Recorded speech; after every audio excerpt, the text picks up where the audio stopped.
Hello and welcome to the home of the Ghost Owl. As we now continue on, coming towards the end of the main Warhammer rulebook, we have just in the last video looked at putting together an army and an army list.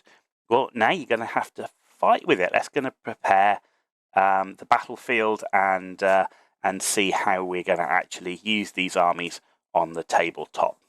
So first up, preparing for the battle. There are three general types of battle. You've got pitch battles. These are generally, fairly tightly controlled battles. Normally they would have an even number of points, so it would be a 2,000 point versus 2,000 point army, and would be the sort of thing that you would see in matched or competitive play, as well as casual play, right? Normal casual play. If you're going to a gaming club or something like that as a pickup game, if you don't want to do a lot of prep, even games at home, pitch battle, just turn up, agree your points, and off you go. Campaign battles, they tend to have links. They can last a number of days or weeks, and battles flow on one from the other, and there's all sorts of things that can go on from there. And then you've got narrative battles, sometimes known as open play. Narrative battles are either recreation of sort of historical style battles, and open play from a perspective that pretty much anything goes. You could make your own scenarios up in here, last stands, where you're outnumbered 2-1 and all that sort of stuff. So that's where you've kind of really got your freedom. So the Warhammer rulebook, in terms of table size, recommends for a 2,000 to 3,000 point battle a 48-inch by 72-inch table. This is essentially a 4-foot by 6-foot table. And for those that remember, this was the old table sizes for both Warhammer Fantasy and Warhammer 40k. One of the downsides of that size of table is most kitchen tables, where a lot of people are playing, aren't of that size. However, there is a trick that will help with all of the ones we're looking at here. And that's what I did at home, which is I've got my kitchen table, and it's neither long enough nor is it wide enough. Wide enough being the biggest issue. So I actually got 4 pieces of MDF, and essentially I had them cut so that they were 2x4, right? So you got 2 foot wide, 4 foot long, and I got 4 of these things. And you can then, I covered the bottom of it with PVA glue and some felt from a local hobby store. The felt, massively important because it protects your kitchen table underneath. And then you lay these, you can either lay 3 of them, that would give you a 4x6 table. So say 2 foot by 2 foot by 2 foot is your 6, and then it's obviously 4 foot wide. Or you can then put the 4th one on if you want to go really big and make your 4x8 foot table. So that's what I recommend doing to try and get extra space. One of the advantages is that I didn't attach any hinges or anything like this. There's just no need to even connect it in a lot of cases unless your kitchen table is incredibly small. But it's very easy from a storage perspective because you just lift these things off and you can put them away, whether inside. It was MDF. I could even keep it in an outbuilding, in a garage or somewhere like that. So a very good way of getting quickly getting a bigger table to play on, and then just lay a battle mat across top of it. There's plenty of battle mats out there. Go get a battle mat across top of it, and you've got a battlefield ready to go, ready to put scenery on incredibly quickly. But it does say if you've got minimum recommended size, and for the eagle-eyed amongst you, you'll recognise this from modern Warhammer 40k and Age of Sigmar. So they're trying to cover both bases. They recommend the old style size for the older gamers, or the veteran gamers, I should say, from Warhammer Fantasy. But they've also covering everyone that's playing on an Age of Sigmar or a Warhammer 40k table these days, including most of the battle mats that you see around. You can still get some of the older sizes, but a lot of the newer battle mats tend to be in the newer size, which are these minimum ones of 30 inches by 44, 44 by 60, and 44 by 90. Now, I've done the calculations in feet there.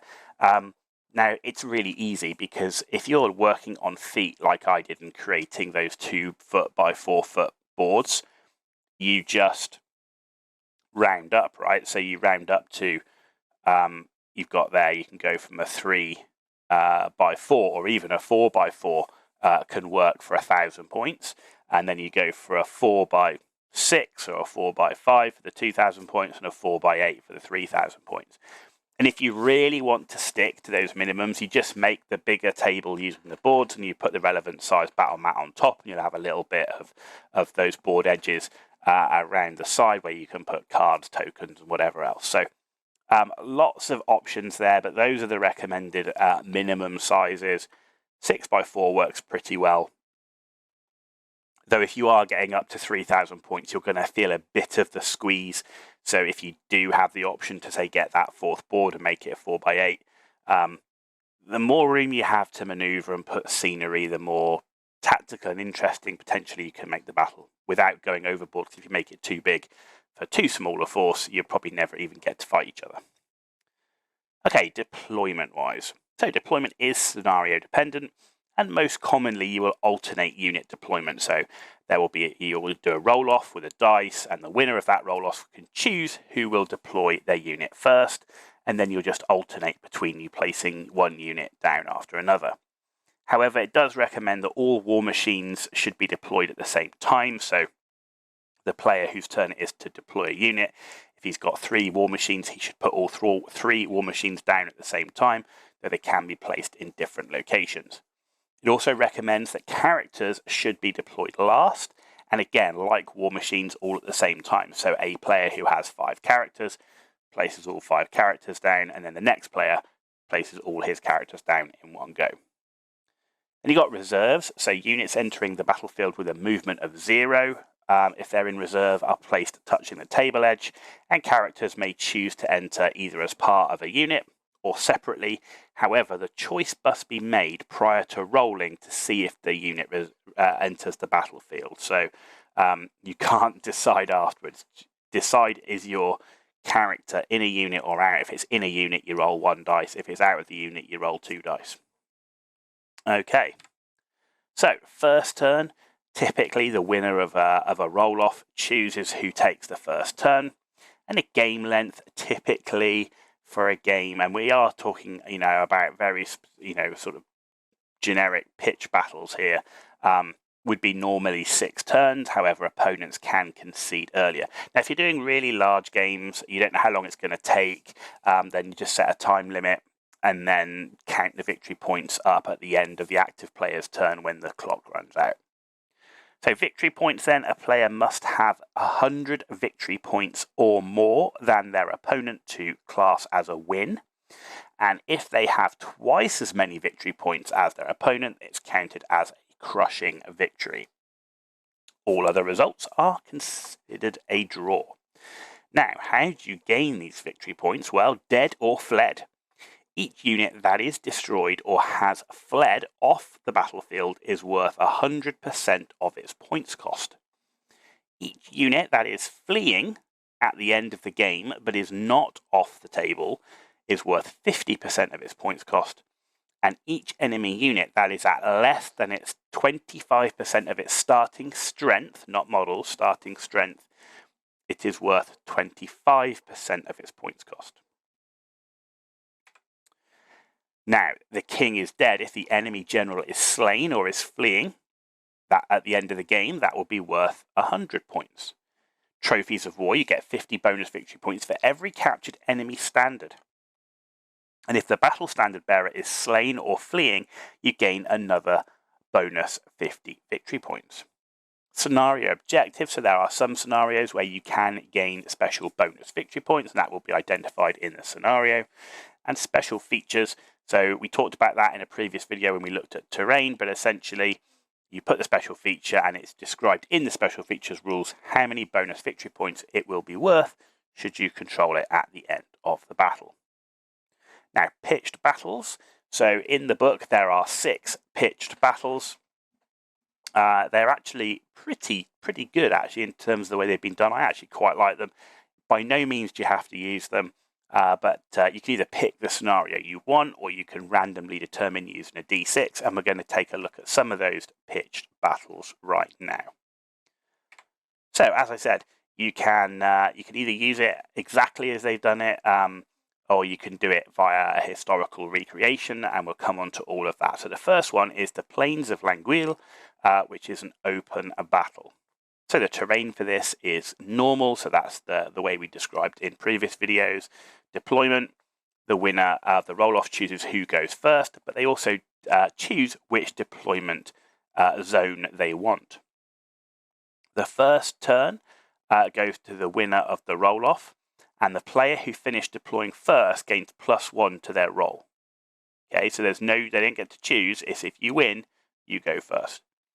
Now the game length will be fixed for 6 turns, or you could choose random game length. Now the way that works is from turn 5 onwards, you roll a d6 and add the turn number. If the d6 roll plus the turn number is 10 or more, the game immediately ends. So from turn 5, at the end of turn 5, you could roll a dice roll of 5 or 6, the game will immediately end. In terms of scenario special rules, there are none, and victory is normal in terms of victory points. So that's just a very, very basic open battle, very standard, as normal as it gets, if you like, in terms of, particularly learning the game. This would be like one of the best ones to start and learn the game with, and deploying and everything else.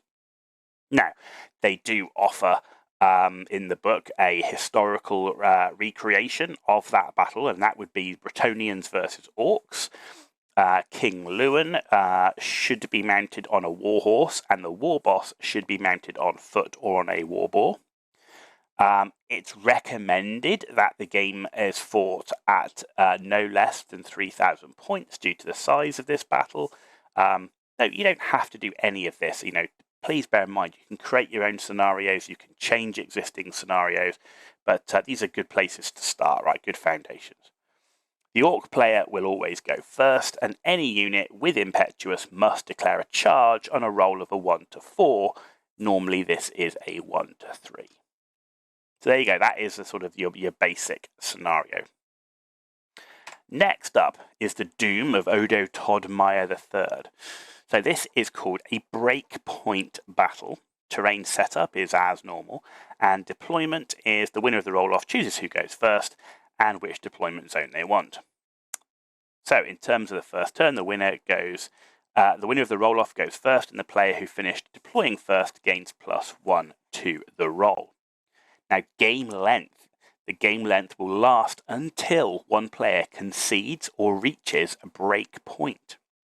So this does have scenario special rules, because what the heck is breakpoint? Well, it's not some movie. Breakpoint is equal to 25% of the starting strength of the army. Calculate breakpoint at the beginning of the battle by adding together the unit strength of every unit in the army. So you add all your unit strengths together, you'll come up with a number, then work out what 25% of that number is, and that will be the break point of your army. So if during any start of turn subphase a unit has reached its break point and the game ends, if at the start of any turn subphase a unit that reaches its break point, the game ends. Units in reserve are considered to be on the table for the purpose of calculating break point. So this is definitely one that if you've got your army list or muster list, and you're tracking victory points, you also want to be tracking the strength of your army each time. Each turn. It'll be much easier doing it that way, as you remove units and as you take casualties and so on, because you don't want to have to be a long process of having to calculate everything each turn. So this is really one that requires quite a bit of tracking, I would suggest. Now, victory. The game ends when one player reaches their break point, with the winner having scored a crushing victory. If both players reach the break point in the same turn or at the same time, victory points will determine the winner as normal. Now, the historical recreation of this battle is Beastmen versus Empire, and that is the Osterland Empire. Include as many woods as possible for terrain, now without going crazy. Otto Todmeier should be represented as an Empire General on Warhorse, and the Beastmen should have 25% more points than their opponent. At least half of all Beastmen units with the Ambushers or Beastmen Ambush special rule must be held in reserve, however. So, overall, as a scenario, it's an interesting scenario. There's a bit of bookkeeping in this one. So I like the fact it's a victory that isn't just the standard victory points. I think that's pretty cool. And especially given it's done on unit strength rather than anything else. But just be aware of the bookkeeping needed to keep the game flowing, should I say. Okay, so next up is the Battle of Pine Crags. This is a flank attack style battle. Terrain setup is normal. Lots of deployment rules. So, deployment, winner of the roll-off, chooses who goes first and which deployment zone they want. Now, prior to deployment, each player secretly divides his army into two forces, the main force and the flanking force. The flanking force must contain at least one non-character unit and be worth up to 33% of the total value of your army's points. A flanking force may include a character, but cannot include the army general. Now, once flanking forces have been selected, each player will secretly write down which flank their force will be deployed on. The player that won the roll-off will begin deploying his forces using the alternating method in the main force deployment zones. So he deploys one unit from his main force, then the other player, and vice versa, all the way till all of the main force is deployed. Now, after both players have deployed their main forces, they reveal which flank their flanking forces will be deployed on. The player that won the roll-off will begin deploying his forces using the alternating method in the 18-inch flank force deployment zone. So in the book, there is a map, and you can see the 18-inch flank force deployment zones, and that is where you put your flanking force. Now, the first turn goes to the winner of the roll-off, but there is no +1 for completing your deployment first. Game length, the game will last for 6 turns, or until one player concedes, or to an agreed time limit. There are no scenario special rules. We've already really covered that with the deployment. This is all about the deployment. Victory is as normal. So as a scenario, this one's actually pretty cool. I quite like this one. It's different. It's nice, different deployment. I like the split of the main force and flanking force. Not too much bookkeeping in this one. It's just pretty much everything as normal. It's just all in the deployment. It's just that little bit extra prep in the deployment. So I quite like this scenario. It seems like a good scenario. Yet to play it, but seems like a good scenario. Again, as with all the pitched battle scenarios that are in the main rulebook, there is a historical recreation, and that is wood elves versus dwarves. Now, you can include as many woods and areas of rocky terrain as possible. The dwarf army should contain as few elite troops as possible. So that's hammerers, iron breakers, or iron drakes. No war machines or runesmiths. And it must include a unit of rangers in reserve.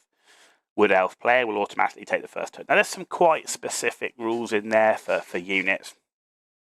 If you don't have those units, you can do count as, you can slightly change your army composition. I mean, this is just a suggested if you're, how historical you want to do as a recreation.